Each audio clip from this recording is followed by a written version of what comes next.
Hey everybody, it's a hospitality friend Glenn here, still at the Hunter Conference. I know it's probably long over by you're seeing this, but I went back in time, found my friend Wayne West over here of Newport Hospitality Group.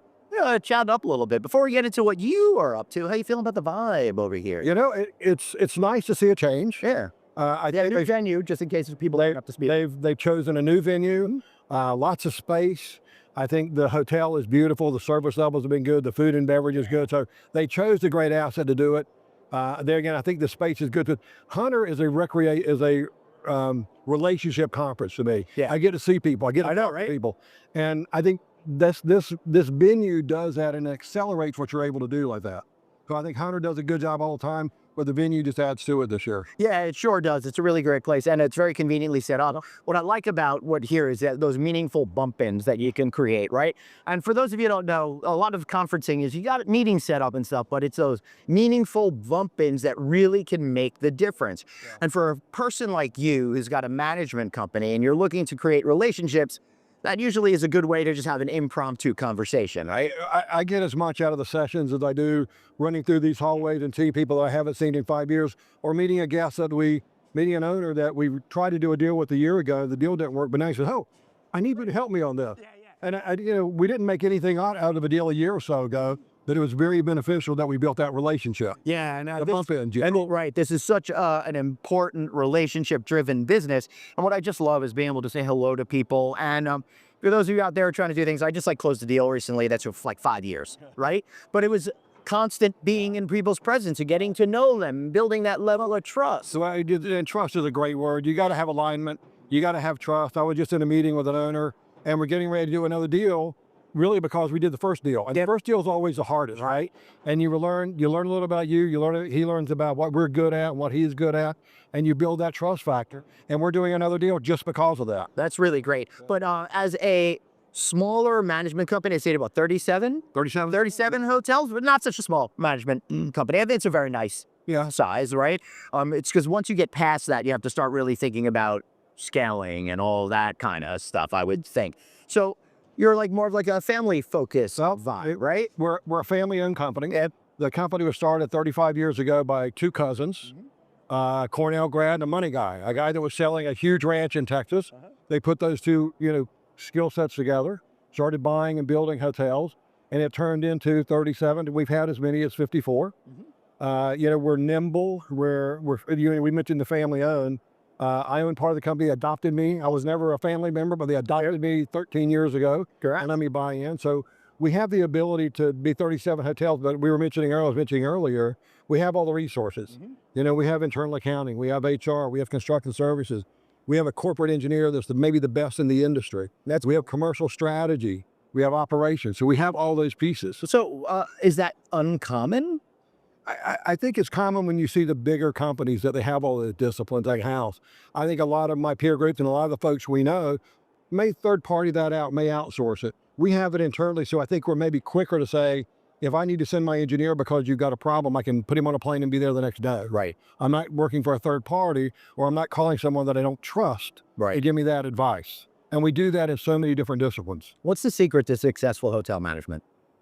Treating people right. I mean, I know that's a lame answer. I know it's not. It's the right answer, but it's not as juicy as I was. We try to take care of the associates. We try to take care of the guests. We try to be aligned with the owner. And I have 37 hotels, but I've got 20 different ownership groups. Right. Our ownership, Apple, the family ownership groups we work for, and all of them want a few different things. So I think staying attuned to that, but I think you treat people right, you compensate them well, you ask him to take care of the guest right, and then at the end of the day, you make sure the owner is making the money he makes, and we're protecting his assets so it continues to thrive years and years. Yeah. So you're talking about trust with owners. How do you build trust with associates so that they feel comfortable making decisions to help the business as opposed to being scared to material? I'll tell you what. Last year, I put on our big whiteboard. We still have a whiteboard in our boardroom. We don't use the word training anymore. Right. We use the word coach, mentor. Coach and mentor in particular. So you can coach someone and mentor someone and make them better. We also 2 years ago, we put a mentor program in place. So we take our AGMs, or our executive housekeepers, and we put them through a whole year educational process with a mentor. someone at the property, one of our general managers, as well as someone at the office that mentors them in the growth.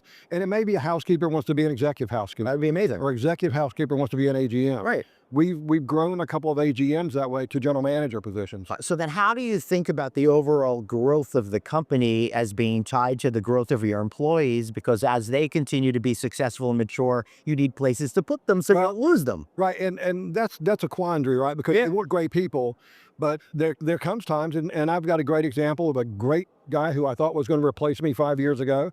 It wasn't happening quick enough, so we had trained him. He was a great guy. He went to be a president of another company, and we're great friends. So we celebrate that, right? Totally. I mean, I'd much rather train somebody, and if I can't quickly enough provide them an opportunity, I'll call Kerry Ranson or I'll call Sean Wallach, and we'll do something together. Right. But I think giving them opportunities, whether it's internally, which we desire, or externally, I still like to see people succeed, right? Or it's a relationship thing. Yeah, Wayne, that's like really the right attitude to have, because it's like, what's the other option? Not give them the success that they need and they stay? Right? And do a bad job. Right. Yeah. So, I mean, you have to take that risk. And the best part is, I think, this is hokey, but I'm a big believer. If you put all that positive energy out into the universe, it's going to bless your company at the end. Well, one of my sayings we say all the time at our internal meetings is, you keep doing the right things long enough, you get the right outcomes. And it may not be today. No. It may be in 6 months. It may be in 6 years. But we try to do it right every single day. And we try to get that message throughout our company.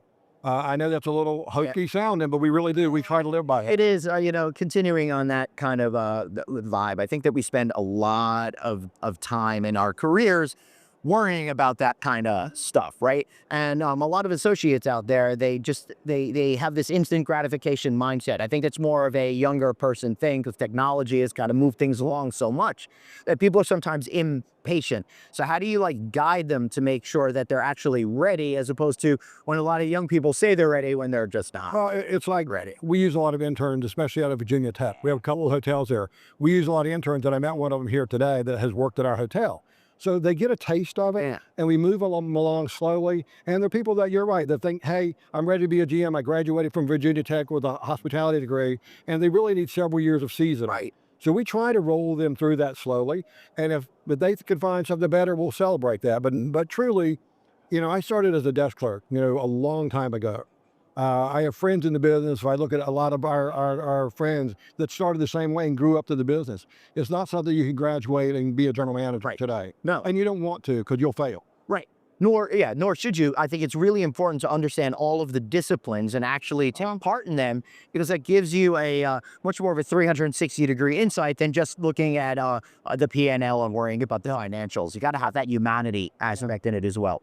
Where's your biggest opportunity this year? I think in hiring the right people and training the right people, we do a benchmarking today. I have on my whiteboard, other than the coaching, is talent wins. It's a big red, handwritten thing. Yeah. And I think acquiring the right talent and keeping the right talent, motivating them, compensating them, taking great care of them. My best general managers, I can put a great general manager at a terrible property, the property becomes better. Right. I give it a great general manager, great property, that property becomes better. Yep. So if I think about the talent pool, we spend a great deal of time and energy and effort evaluating our leadership at the properties to be good. So I think this year we're going to continue that. The great news is, we're having our leadership retreat in a few weeks. And, 5 years ago after COVID, 30% of my people were new. This year, out of 37 hotels, we're bringing about 60 people to the conference. There's only 4 new faces. Wow. Which is great for us, right? Yeah. Director of sales, general managers, that's all the turnover we've had. 2 of those are coming from new properties. Wow. So yeah, that's we're great. pretty excited about that. Keep rocking and rolling, Wayne. Hey, you guys out there, keep rocking and rolling. And while you're rocking and rolling, like, share, subscribe this video, and all that kind of good stuff. Give Wayne West over here a little love. I'm Glenn Houseman. We'll see you later. Bye-bye.